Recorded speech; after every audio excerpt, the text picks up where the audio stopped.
My sister, Anella, was born very early. She had to stay in hospital for a very long time. She actually decided to be born while we were on holiday, so we were a long way from home. I was really enjoying our caravan holiday, but then, one night, Mum went to hospital. When I woke up in the morning, she had gone. Dad and I didn't brush our teeth. We didn't have time. Instead, we went to find Mum at Poole Hospital. I ate my lunch on the hospital bed and ended up spilling my apple juice in a soggy heap. Then, Mum told me she'd have to go in an ambulance to Brighton Hospital in case my sister came early. She would need a special baby bed called an incubator, and they didn't have any of those at Poole.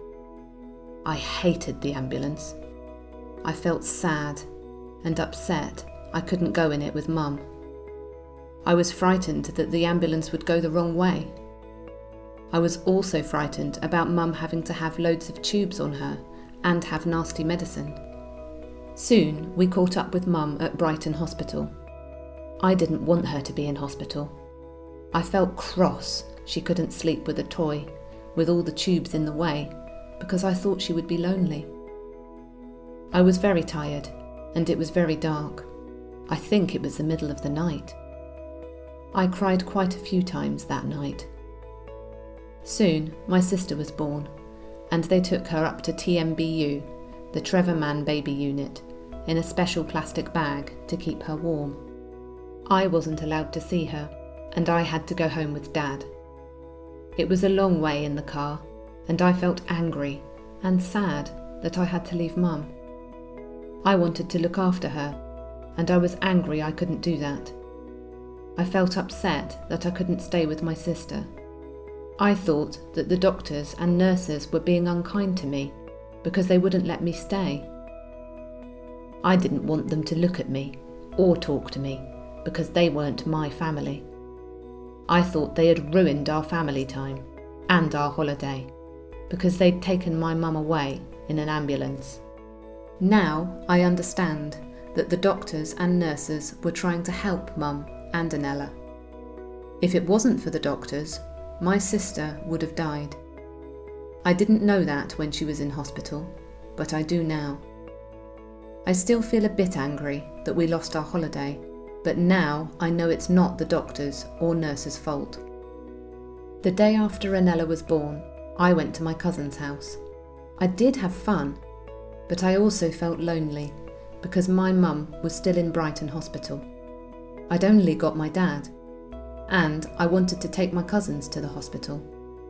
I was jealous because Googs, my granny, got to stay with Mum to look after her, but I wanted to do it. I also wanted Mum to play with me. The next day was the first time I saw my sister. I was really frightened because Anella was all by herself in a special box called an incubator. Mum explained she was a bit like one of the baby chicks we'd seen at the farm.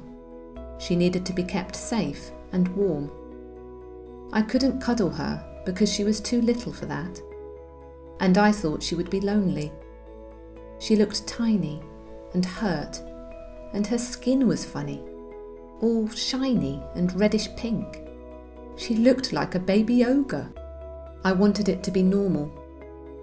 I wanted it to be like the Hello New Baby book that Mum read to me before we went on holiday.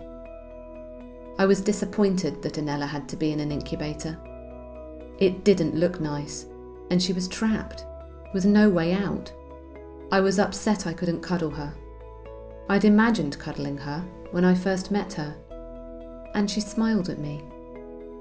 None of that happened in real life. I did sing Horsey Horsey and I Love You, You Love Me to Anella though. I also told her stories about what I'd been doing every day, and I bought her a musical book from Waterstones that plays tunes when you press a button. I think the music made Anella feel happy and relaxed. Later on, I started giving her milk from a tube and helped Mummy give her a bath. I also got to cuddle her at last, and I felt excited and happy, calm and less worried. Anella went to sleep on me, and she was calm and relaxed too. A few days after Anella was born, we moved in to the Brighton Ronald McDonald House for families with babies or children in the hospital. I went out to play in the garden. There were 2 slides and a little Wendy house. I served ice cream and chips out of the window. I made a friend called Jolie, and she played with me quite a lot. I think 50,000 times. Madge, the cleaner at Ronald McDonald Brighton, gave me 3 little babies. I called them Anella, Sienna and Ellis, after 2 other babies in the baby unit. I fed them medicine and gave them head scans, just like the doctors did to Anella. Sometimes the babies escaped out of their incubators when the nurses weren't looking, and I took them on special outings, like to the Penny Arcade on Brighton Pier. We ended up living at 3 different Ronald McDonald houses, and Anella had to go to 4 different hospitals for 5 months. I did have fun, and I made some new friends, but it was also really hard. Anella wasn't there with us, and I wanted to take her home. That made me angry and upset. I missed my home and my toys. I felt sad, afraid, and lonely. I ended up wishing my sister had never been born. That frightened me and made me feel guilty, because I thought I was being naughty and unkind to Anella. But I wished that it could have carried on as just me. That would have been easier, because I wouldn't have missed out on any fun with Mum. A long time after Anella came home, I told Mum about this thought, and she said it was okay to think that, and good that I'd talked to her about it. I was also frightened about the nurses and doctors hurting my sister. They looked scary in their uniforms, and I didn't trust them. I didn't want them to put tubes on Anella. I didn't want any tubes to be there in the first place. I wanted her to be a normal baby right away. It made me cross and confused and frustrated. They didn't grow her quicker. I got worried they wouldn't ever let her come home. All they did was put more tubes on. That was silly. It was their fault. Their things. Stupid. If you have any frightening or bad thoughts, make sure you talk about them with someone you trust, because otherwise they hurt you more if you keep them inside. Now I'm 4 3/4, I'm not scared of the tubes anymore, because they're okay. And I know they helped Anella. They were important because they gave Anella oxygen, milk, and medicine, and checked her heartbeat and other things.